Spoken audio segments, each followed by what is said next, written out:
मोहन एक बहुत ही आलसी व्यक्ति था। उसके परिवार में उसकी पत्नी व दो बच्चे थे।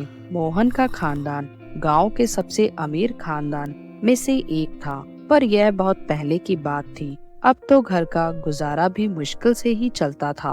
आपने भी हद कर रखी है, कितना समय हो गया, अब उठिए भी।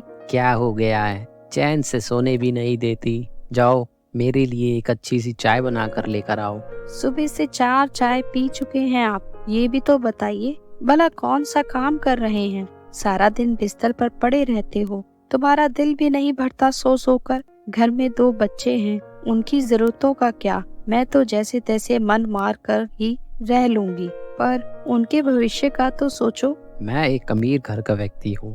ये घर के छोटे मोटे काम मुझे मत सुनाया करो। और वैसे भी गांव की सभी औरतें घर का काम ही करती हैं, पर इतनी शिकायत तो कोई नहीं करता।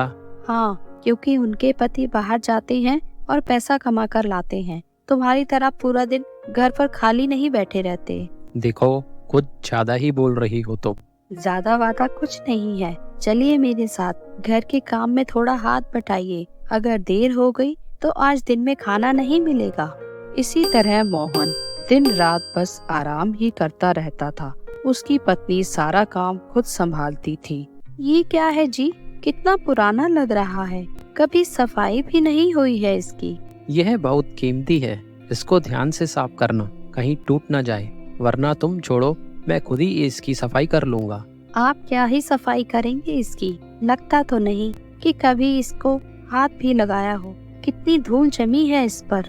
मोहन की पत्नी ने जैसे ही उस चिराग को साफ किया, वैसे ही उसमें से एक जिन बाहर आ गया, जिसे देखकर वह दोनों बुरी तरह डर गए।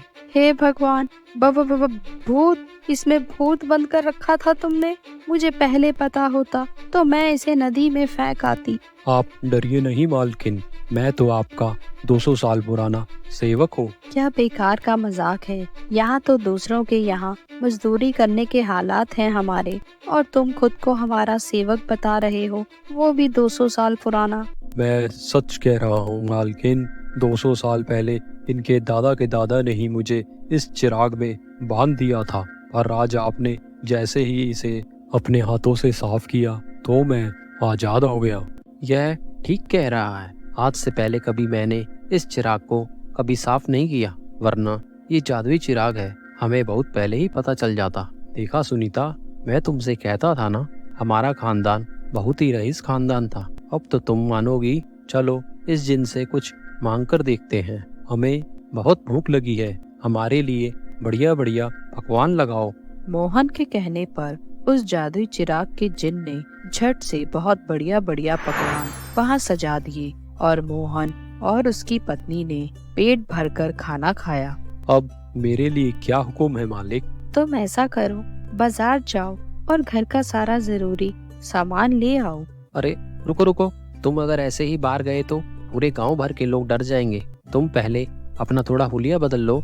मोहन के कहने पर उस जिन ने अपना रूप बदल लिया और बाजार चला गया सामान लाने।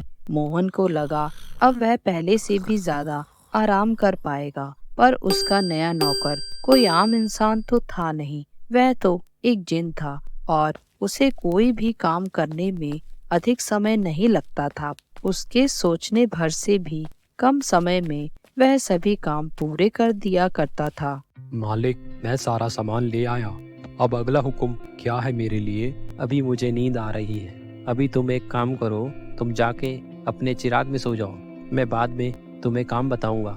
नहीं मालिक, मैं खाली नहीं बैठ सकता, आपको मुझे कोई ना कोई नया काम बताना ही पड़ेगा। अच्छी जिद है भाई तुम्हारी, तुम तो काम करते करते नहीं थकते, पर मैं तो बताते बताते ही थक गया।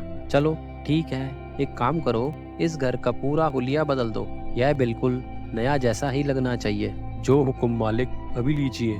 मोहन के कहने पर जिन ने पूरे घर को नया सा कर दिया। अब मोहन के बच्चे भी बहुत खुश हो गए नए घर और नए सामान को देखकर।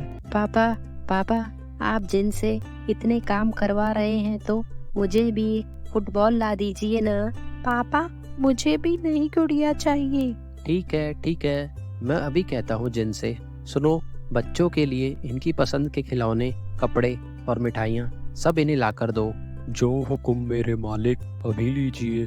मोहन जितने भी काम जिनको भूलता था वह पल भर में पूरे हो जाते थे।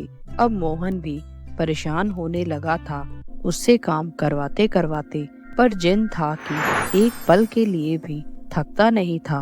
अरे क्या बात है भाई जिन, तुम जब देखो 2-2 मिनट में मेरे सर पर आकर खड़े हो जाते हो। अब मेरे पास कोई काम नहीं है, तुम जाओ यहाँ से। मालिक, अगर आपने मुझे कोई काम नहीं बताया तो बहुत बुरा अंजाम होगा। अरे अजीब गुंडागर्दी है तुम्हारी। वैसे कहते हो तुम हमारे नौकर हो और अब कहते हो कि काम नहीं बताया तो अच्छा नहीं होगा। क्या कोई भला ऐसे बात करता है अपने मालिक से? नहीं नहीं मालकिन, बात यह है, अगर आप लोगों ने मुझे कोई काम नहीं बताया तो मैं मजबूरी में मैं आपको खा जाऊंगा। यही शर्त है इस जादुई चिराग को प्रयोग करने की। इसी वजह से 200 साल पहले ही मुझे इस चिराग में एक जादूगर द्वारा सुला दिया गया था, पर आपने मुझे फिर से जगा दिया। अरे तो ये सब तुम अब क्यों बता रहे हो? पहले बोलना था। हम तो बेकार में ही खुश हो रहे थे कि अब हमारी जिंदगी के दिन बदल जाएंगे, पर हमें क्या पता था अब तो जान के ही लाले पड़ गए हैं। पता नहीं बचेगी भी या नहीं। जिनकी यह सब बातें सुनकर दोनों बहुत ही ज्यादा परेशान हो गए और तभी अचानक से अंदर से कुछ टूटने की आवाज आई और जिन अपने आप ही गायब हो गया। क्या हुआ? क्या तोड़ दिया तुमने? ये आवाज कैसी थी? सॉरी पापा, गलती से हो गया। हम बॉल खेल रहे थे और बॉल आपके इस चिराग पर जा लगी और ये टूट गया। मोहन और उसकी पत्नी चिराग के टूटने पर खुश हो या दुखी उन्हें समझ नहीं आ रहा था और इस बात की तसल्ली थी कि जाने अनजाने में बच्चों ने उनकी जान बचा ली। ऐसे ही और मजेदार वीडियोस देखने के लिए लाइक, कमेंट, शेयर और सब्सक्राइब करें हमारे चैनल को। Thank you. Bye bye.